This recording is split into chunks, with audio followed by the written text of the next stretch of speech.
தாய்ப்பாலும்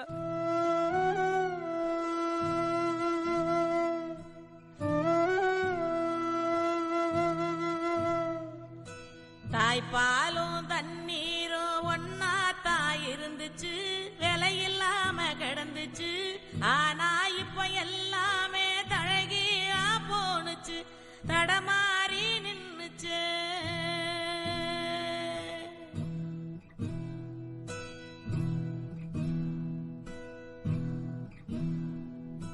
ஆறிருக்கும் பக்கத்தில ஊரு உருவானுச்சு, வரலாறு சொல்லுச்சு. ஊரு மட்டும் இருக்குதையா, ஆற மட்டும் காணல. போன